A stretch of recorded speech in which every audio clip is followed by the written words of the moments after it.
So in some sense, it's actually the most substantive part of the debate, in my opinion, which was the most interesting, at least to me, was the very first question, where they asked the candidates what they thought about the auto workers strike. And we've got a little contrast here between Tim Scott, who was fully in the Ronald Reagan, let's fire them, why are they asking so much, screw these people, I'm with the bosses, versus the attempted kind of rhetorical sleight of hand of Vivek Ramaswamy, who at least wants to signal he's in this new quote-unquote populist lane. Let's take a listen to a little bit of how that went down. We should look back at the first bill in Congress under Joe Biden. The first bill had $86 billion for the union pensions because they continue to overpromise yet underdeliver. One of the challenges that we have in the current negotiations is that they want 4-day French work weeks, but more money. They want more benefits, working fewer hours. That is simply not going to stand. I'll say this, Joe Biden should not be on the picket line. He should be on the southern border, working to close our southern border because it is unsafe, wide open, and insecure. Patience for the union bosses, I think that's where he and I actually have a common view. I do have a lot of sympathy for the workers, however. People are going through real hardship in this country. I've been through hardship growing up.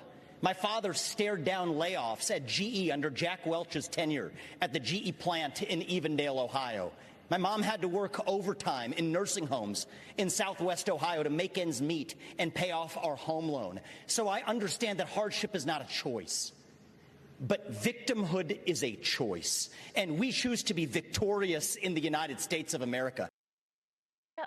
I don't really even understand that last line. Is he saying that the union workers are victims, that they're suffering from victimhood? Is that what he's saying? I think so, but also I know what he's trying to do. He's trying to do what Trump is doing. Trump has successfully duped the idiot media into thinking like, oh, he's going to picket with the UAW workers. He's going to talk to striking workers. That is a lie. He went to a non-union scab shop. Now there's, since he had the event already. At the invitation of management, by the way. At the invitation of management, there's rumors the right to work people set it up, which is they're the anti-union people. They had signs, union workers for Trump, that weren't union made that were there. Some people interviewed people who were in the audience, and they were like, I don't work here, and I'm not a union worker. Right. And it's like, okay, it's all fake. And Trump, in the speech, was pretending he was talking to the picketing workers, to the UAW workers. Yeah, and just by lying. the way, in a very contemptful way, telling them that you're not fighting for the right thing. They don't understand the fight that they're engaged in. They're not, their negotiation is meaningless, and that they're not fighting for the right things too, by the way. So yeah, that's what Vivek is trying to do. There were a number of other candidates on stage who, they wanted to be like, oh, it's Joe Biden's fault that this strike is happening. But it's weird when like 75% of the public actually supports the strike and the strikers and their demands over the bosses. So to me, it's a weird thing to be like, Joe Biden's to blame for this, when I'm like, it's good that workers feel empowered enough to take these labor actions. And also, he's not to blame for it. Right. I got criticisms of Biden. This is not one of them. First of all, Biden's famous line, back when he was VP, is Bin Laden is dead and GM is alive. Because he helped bail them out, and that was his big, like, yeah, I'm for the unions. He picketed with them in 2019, which I didn't know until this week. He picketed with them this week. You know who's responsible for it? The big three. The fact that, you have the executives who got a 46% pay increase, and they're doing massive stock buybacks. At the same time, they're screwing over the workers. The workers took a haircut in 2008 because it was like, hey, to save the company, you have to do this. But don't worry, when times get good, we'll make things right. And they didn't do it. So now, and to what Tim Scott said, at least I respect the honesty of him being like, I don't like unions or workers.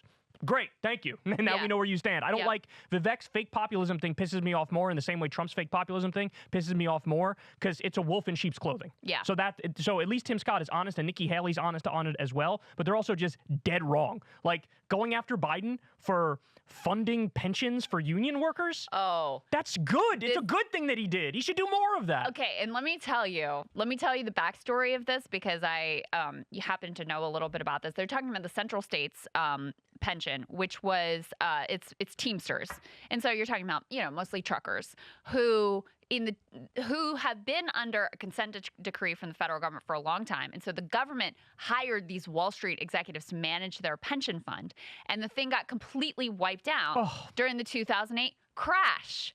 It's not the union's fault. It's fucking Wall Street ghouls who, by the way, rather than putting the money into what you would expect, which is like safe investments to make sure it's there for the retirees who've been promised this and are depending on it, instead they placed all these wild bets. Why? Because they get a bigger cut on those types of investments. And so you lay the blame directly at Wall Street's feet. It wasn't the union's fault whatsoever. In fact, when I was looking into this, Jimmy Hoffa, the former president of the Teamsters, who was, mob tied and whatever, and that's how they ended up with a government consent decree, he was using the pension fund as like his own piggy bank. Oh. But under Jimmy Hoffa, who was like corrupt and using this pension fund as his own piggy bank, it actually outperformed how it did with the Wall Street ghouls managing it. That's how bad this is, oh okay? My God. So the problem isn't that Joe Biden funded these pension funds and made sure these retirees who had been promised this, basic standard of living in their old age, that he made good on that. The problem is that it took so freaking long to do that when the issue has been decades in the making. So that one really pisses me off because it is so much bullshit. And if you present it in different ways, I think coal miners might have also been part of this deal because their pension also got screwed. Like, it's just the way it was presented is so dishonest and so inaccurate as to what actually happened and who was actually to blame. Well, that's Republican politicians for you. By the way, so we hit 4-day work week as well. That pisses me off too, because every single study I've seen on a 4-day work week says happiness goes up, productivity either stays the same or goes up. So there's literally no downside, even from a management perspective. It's a win for management as much as it's a win for the workers. So why would you be against it? It's because they just want you to be slavishly, that's right, devoted to your company, that's right, come hell or high water, and forget everything about your family life, your personal life, leisure time, hobbies. They just want you to shut up and get in the factory, basically. Well, and there's two other things to say about the shorter work week ask, which is actually a fairly radical ask, and it's worth remembering that it's because of the unions that we have a 5-day work week. Yep. I mean, that used to not be the norm, and people like Tim Scott would have said, how dare you ask for anything other than a 7-day work week and be glad you have a job. And it was unions that fought, and a lot of auto workers that fought to have a 5-day work week. Part of the reason why this is an integral ask now is because it is true that in the EV transition, which is happening, whether it's Biden or whoever's in the White House, it's already happening. Biden's trying to speed that transition and make sure American automakers can compete in it. But it is coming no matter what. It does require fewer workers because there are fewer parts that are involved.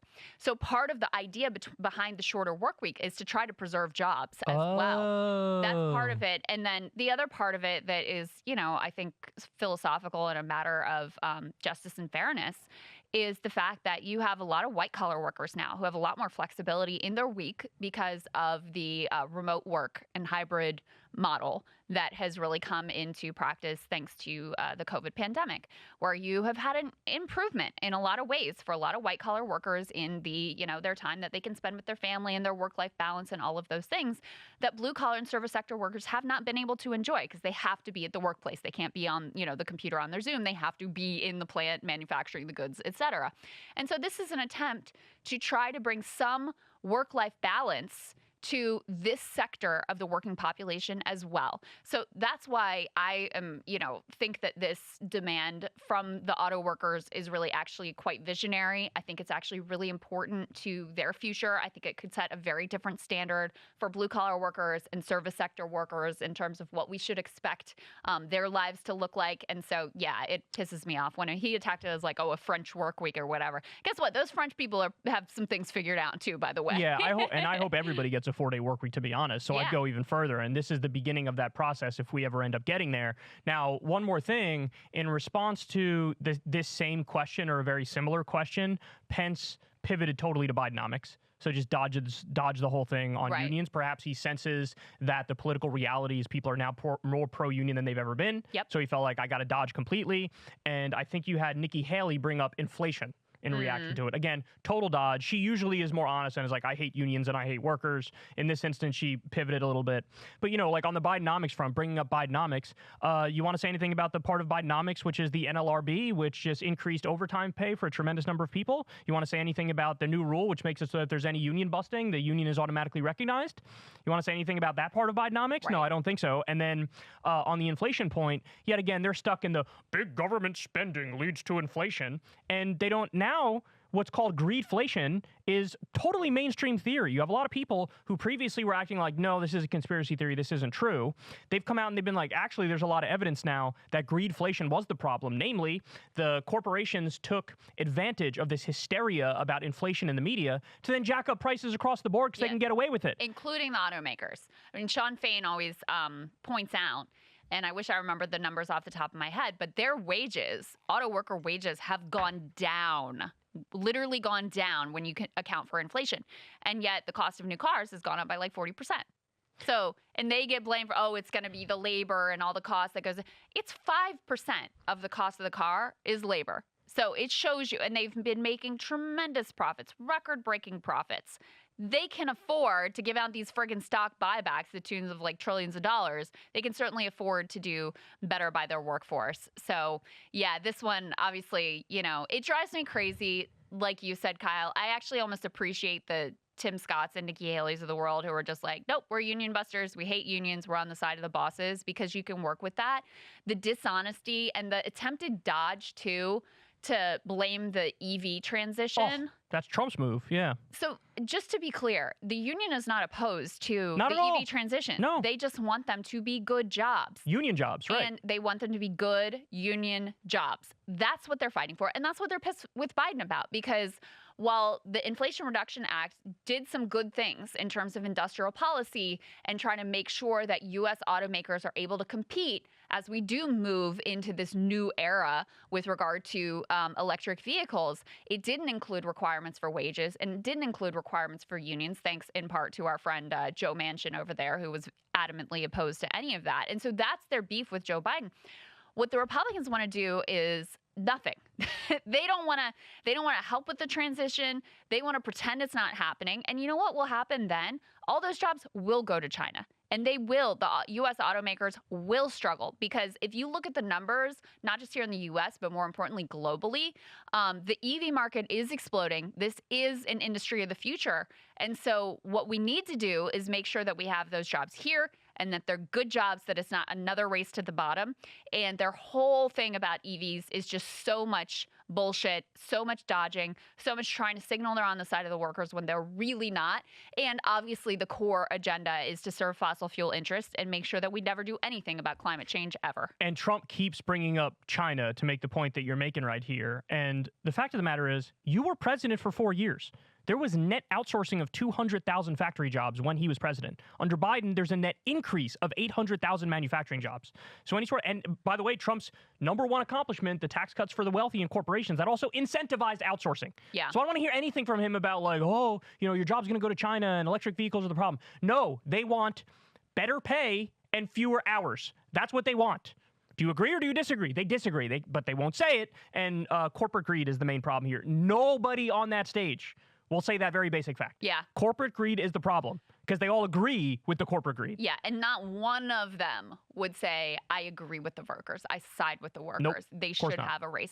And if you did the plan of, you know, rolling back all the EV subsidies that were contained in the Inflation Reduction Act and the consumer credits and all of that stuff, that will guarantee that China, which is already kicking our ass in electric vehicles because they started before this, that will guarantee that they and potentially Europe will dominate this new market. And guess what that will mean for our workers?